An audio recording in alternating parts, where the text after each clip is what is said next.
नमस्कार साथियों, आप सभी का स्वागत है आज की क्लास में। मेरे प्रशांत सर, दिल्ली मुखर्जी नगर से। आज हम बात करेंगे ज्योग्राफी से संबंधित कुछ इंपॉर्टेंट क्वेश्चंस के बारे में। जैसे आप देख रहे हैं, आपके सामने करीब 6 क्वेश्चंस हैं, 6 क्वेश्चंस हैं। पहला क्वेश्चन है सुपरनोवा या अभिनव तारा किसे कहते हैं।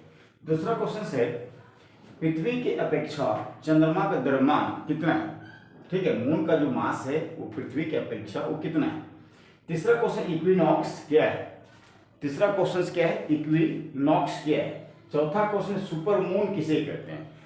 यहाँ पे पांचवा क्वेश्चन है ब्लू मून किसे कहा गया है। नार्वे में मिडल नाइट के समय, अर्धरात्रि के समय सूर्य कब दिखाई देता है।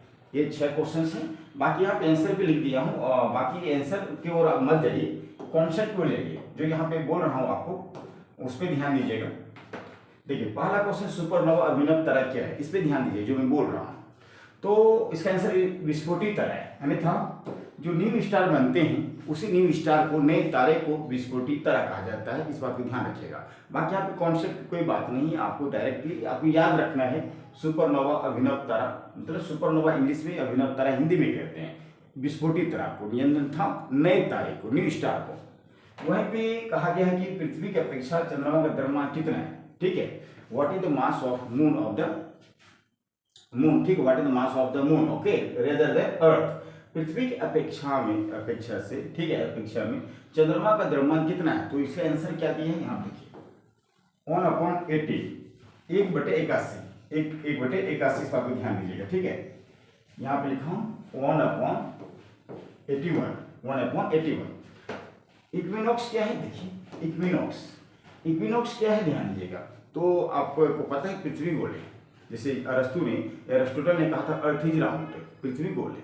उन्होंने किताब लिखा द हेवन, उस द हेवन में एक बात की चर्चा थी कि अर्थ इज राउंड, पृथ्वी गोल है। ये अकॉर्डिंग अरस्तु ने कहा। अरस्तु एक फिलोसफर था। यदि मान चलते हैं पृथ्वी गोल है, ठीक है, मान लो पृथ्वी गोल है, पृथ्वी के बीचों बीच जब एक लाइन खींची जाती है इसको इक्वेटर कहते हैं। काल्पनिक होता है, इमेजिनरी होता है, काल्पनिक होता है। तो इसको हमने क्या बोला, इक्वेटर, या इसको भूमध्य रेखा कहते हैं हिंदी में।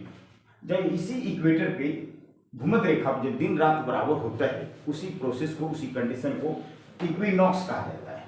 क्या कहा जाता है, इक्विनॉक्स कहा जाता है। ये क्वेश्चन पेपर में कई बार पूछे हैं। तो क्या बोला मैंने, जब भूमध्य रेखा पर, यानी भूमध्य रेखा इक्वेटर पर डे एंड नाइट, दिन और रात इक्वल होता है, बराबर होता है, उसी प्रोसेस को हम लोग इक्विनॉक्स कहते हैं। फिर वो नीचे है सुपरमून किसे कहते हैं, सुपरमून। तो सुपरमून क्या है, ध्यान दीजिएगा। तो आपको पृथ्वी और चांद के बारे में पता है, ठीक है, चांद और पृथ्वी और पता है। चांद जो है वो पृथ्वी का एक पार्ट था, कहा जाता है। बहुत सारे विद्वान ने किताब में लिखा है कि जो चांद है वो पृथ्वी का हिस्सा हुआ करता था, अन्यथा moon was a part of the earth. ठीक है, तो हुआ क्या, चांद जो है पृथ्वी से अलग हो गया। जब चांद पृथ्वी से अलग हुआ, वो पृथ्वी के चारों साइड रिवोल्यूशन तथा परिक्रमण करने लगे। तो परिक्रमण करते समय जब चांद पृथ्वी के नियरेस्ट पहुंचता है, परिक्रमण करते समय, घूमते समय, चक्कर लगाते समय जब चांद पृथ्वी के नियरेस्ट, नजदीक पहुंचता है, उसी प्रोसेस को हम लोग सुपरमून कहते हैं। ठीक है, चांद जब पृथ्वी के नियरेस्ट आएगा, नजदीक आएगा, तो उस कंडीशन को क्या कहेंगे, सुपरमून। उस दिन क्या होता है कि इस पृथ्वी पर बहुत अधिक मात्रा में चांदनी रात, आपको लाइट अधिक मात्रा में देखने को मिलेगा जब सुपरमून की कंडीशन होगा अर्थ पे। ठीक है, चलिए अब बात कर लेते हैं ब्लू मून। ये ब्लू मून क्या होता है, देखिए।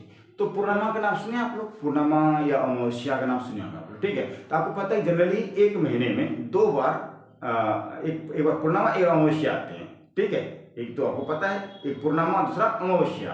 पूर्णिमा के दिन चंद्री रात दिखाई पड़ता है, अमावस्या के दिन में अंधेरी रात दिखाई पड़ता है। जब एक माह में जो है, ध्यान दीजिएगा, कहा जाता है वन मंथ में जब 2 टाइम्स, 2 बार पूर्णिमा आता हो, और लास्ट के महीने वाला पूर्णिमा को हम लोग ब्लू मून कहते हैं। क्या कहते हैं, ब्लू मून। मैंने क्या बोला, ध्यान दीजिएगा। मैंने आपको ये बोला, महीने के लास्ट वाला, जब एक ही माह में 2 बार पूर्णिमा हो। ऐसे होता नहीं, हर साल नहीं होता है, हर महीने नहीं होता है, 4-5 साल में ये प्रोसेस आता है।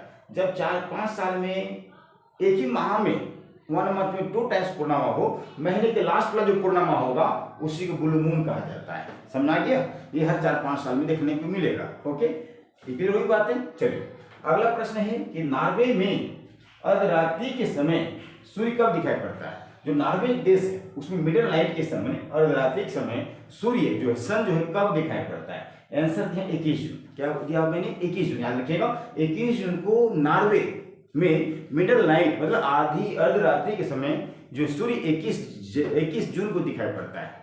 ठीक है, तो मैंने आपको पता है कि पृथ्वी गोल है, तो पृथ्वी के ऊपर वाले को नॉर्दर्न हेमिस्फीयर बोलते हैं, नॉर्दर्न हेमिस्फीयर, और नीचे वाले को साउदर्न हेमिस्फीयर। उत्तरी गोलार्ध और दक्षिणी गोलार्ध। उत्तरी गोलार्ध में नॉर्दर्न हेमिस्फीयर में सबसे बड़ा दिन कब होता है? 21 जून को। तो ये वही यहाँ पे 21 जून लिखा हूँ। नॉर्वे ऊपर में नॉर्दर्न हेमिस्फीयर, उत्तरी गोलार्ध, यहाँ पे नॉर्वे है। ठीक है, तो याद रखिएगा नॉर्वे में अर्धरात्रि के समय 21 जून को सूर्य दिखाई पड़ता है। ठीक है, इस तरीके से आपको शॉर्ट वीडियो देखने के लिए आप लोग मेरे चैनल को सब्सक्राइब कर लीजिए एंड लाइक जरूर कीजिए मेरे वीडियो यदि आप देखते हैं तो, और अपने मित्रों के बीच में मेरे वीडियो को शेयर कर दीजिएगा। ठीक है, तो इस प्लेटफॉर्म के माध्यम से आपको all subjects polity, history, geography को मिलेगा। चलिए आज के बस इतना ही, धन्यवाद।